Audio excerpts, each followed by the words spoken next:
Y nuestro invitado entonces es Carlos Loaiza Cortés, consultor y gerente de estrategias global. Bienvenido a Negocios en Telemedellín. Hola, muchas gracias por la invitación. Carlos, inicialmente hay 3 variables críticas para esa implementación de la estrategia, que son la estructura organizacional, la medición y la compensación y la gente. Entonces cuéntenos inicialmente cómo, digamos, se relacionan, porque es importante tenerlas en cuenta en las compañías. Ok, en un programa anterior tuvimos oportunidad de hablar de la estrategia y cómo llevar la estrategia a la práctica, y hablamos mucho en un segundo programa del Balance Scorecard y el Business Plan. Hoy en día tenemos que trabajar 3 elementos adicionales que veo yo que en la práctica, en el día a día, están haciendo falta. Uno, primero, hay que redefinir la estructura organizacional, o sea, el esqueleto con el cual nosotros vamos a implantar la estrategia. Y eso es un elemento fundamental, porque cada que cambia la estrategia, tenemos que cambiar la estructura. Segundo, tenemos que colocarle como un driver, una palanca, que garantice finalmente que los resultados se dan. Entonces todo el tema de compensación y de métricas es absolutamente clave. Y uno tercero, la estrategia la ejecutan son las personas. Entonces tenemos que garantizar que las personas sean buenas dentro de la organización para poder implantar en forma efectiva la estrategia.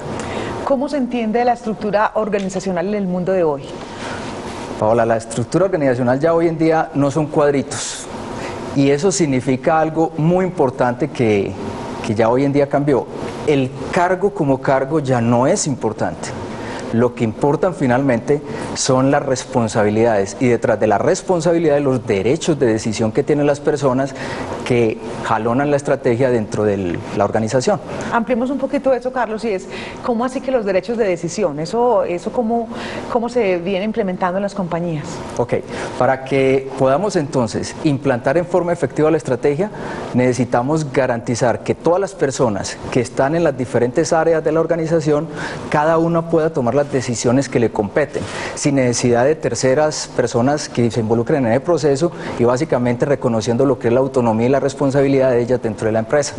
Entonces es muy importante identificar a las personas claves en cada una de las áreas, cuáles son las responsabilidades claves que dependen de cada una de ellas, y detrás de eso asignarle los derechos de decisión. O sea, usted, señor de marketing, trabaja todas las decisiones de marketing; usted, señor de finanzas, trabaja todas las decisiones que tengan que ver con las actividades financieras; el señor de gestión humana tiene que trabajar también todas las decisiones que tengan que ver con las personas, y así sucesivamente, en forma clara, que cada uno sepa qué es lo que tiene que decidir en la empresa. ¿Y cómo ponerlas a conversar para que realmente se trabaje en equipo y cada uno pues asuma su rol y aporte a ese gran macro de la compañía? Entonces, además de tener decisiones individuales, que es muy importante dejarlas claras, se requiere también garantizar cuáles son las decisiones compartidas. Entonces necesitamos entrar al tema de mecanismos de coordinación. ¿Cuáles son los mecanismos de coordinación representados en una red de conversaciones estratégicas que se requiere para que pongamos a conversar a los actores distintos, cada uno con una perspectiva diferente sobre un tema en particular, para que juntos en un comité tengamos posibilidad de ponerlos a tomar la decisión conjunta entre ellos?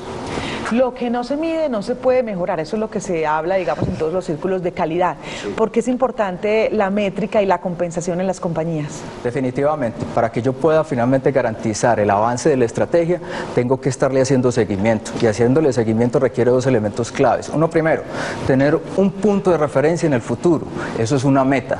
Y segundo, tengo que identificar cuáles son las métricas o los indicadores claves que me van a ir conduciendo a ese logro de esa meta al final. Entonces es muy importante tener indicadores claves que nos muestren a nosotros finalmente si estamos logrando esos resultados en el tiempo. ¿Serían entonces indicadores por cada uno de los roles de la compañía de los que hablamos ahorita? Indudablemente. Cada una de las personas a las que les definimos derechos de decisión tiene unas métricas claves que dependen de ellos, y esas métricas son las que se nos van a ver reflejadas finalmente en el control de indicadores, para nosotros poder ir garantizando que estamos logrando los resultados. ¿Y esos reportes qué tal? Que se hagan de una manera que quizás sí aporten, que no le estén restando tiempo al mismo ejecutivo para estarlos haciendo. ¿Cómo hacer esos reportes hacia las directivas de la compañía que realmente ayuda a tomar decisiones, ¿no? Sí, acabaste de decir una cosa muy importante. De nada me sirve a mí decir que yo tengo los indicadores si esos indicadores no están representados finalmente en un reporte que las personas que toman las decisiones puedan de una manera autónoma y rápida y pertinente mirar, analizar, entender y poder entonces tomar una decisión al respecto. El tema del reporting, que es uno de los temas claves hoy en día, ya está evolucionado y casi que hoy en día trabajamos básicamente con reportes de carácter gráfico. Ya no hablamos de números pues con PIGs, con balances y con desgloses de esas cifras.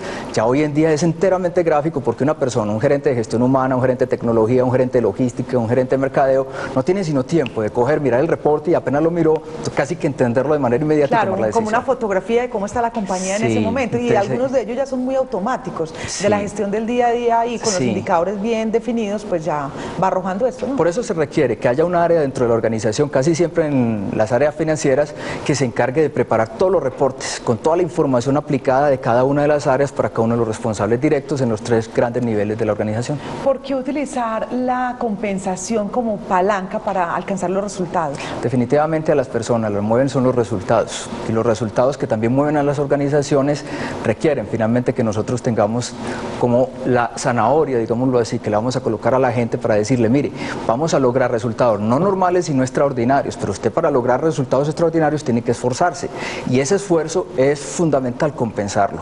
Entonces, la empresa va a ganar y va a ganar mucho porque va a tener resultados extraordinarios, pero igual también necesitamos que las personas puedan ganar y ganar mucho en ese proceso de logro. Entonces, la compensación, la definición de sistemas de compensación amarrados a la estrategia, o sea, ese resultado que expresamos nosotros en la meta grande y ambiciosa de la organización, es absolutamente clave para mover a la gente.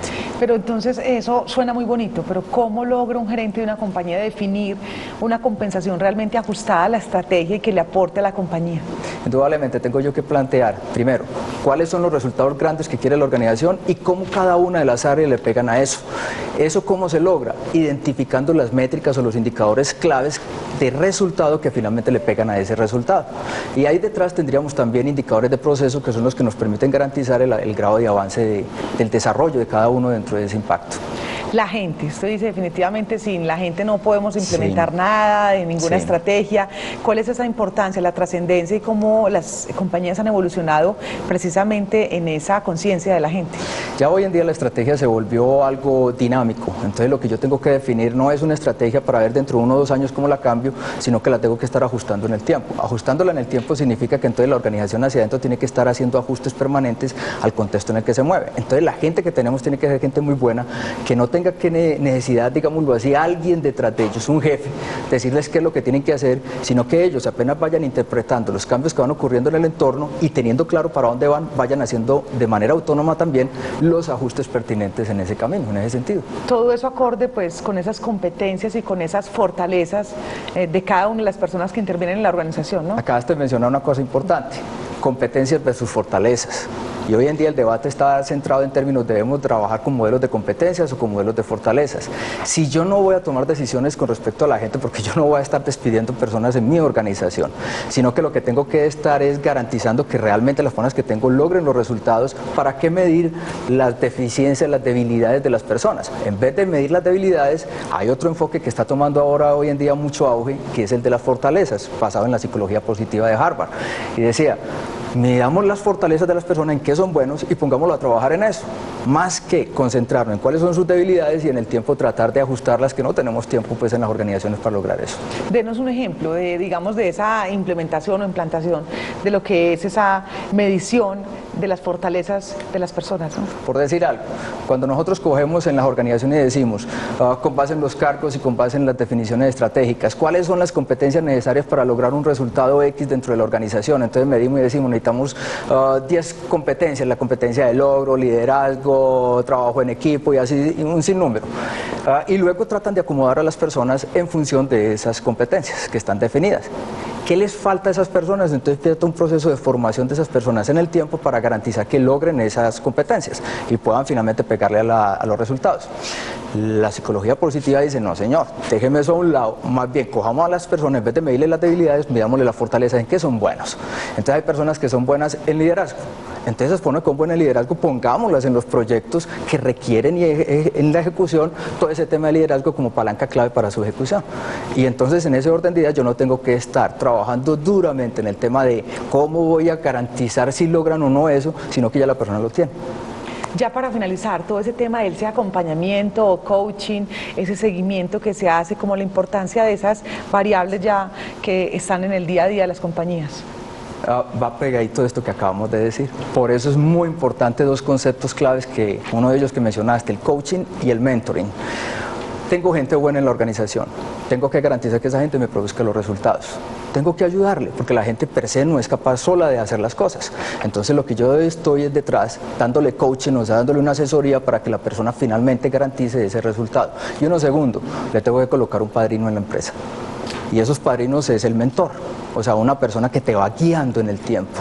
O sea, la experiencia ya no es per se que la persona la va desarrollando de manera intrínseca, sino que exige también una orientación por parte de la empresa. Entonces el mentor y el coach son determinantes, son absolutamente claves en el mundo empresarial de hoy. Bueno, de verdad que muchísimas gracias, qué buen tema, sabemos que es de utilidad para los empresarios, hay muchas dudas, así es que nuestra promesa es que realmente cuando tengan esas dudas a través de Facebook y de Twitter, pues las vamos a ir contestando con la ayuda precisamente de nuestro invitado, en este caso de usted. Muchísimas gracias. Paula, muchas gracias por la invitación. Este es Negocios en Telemedellín.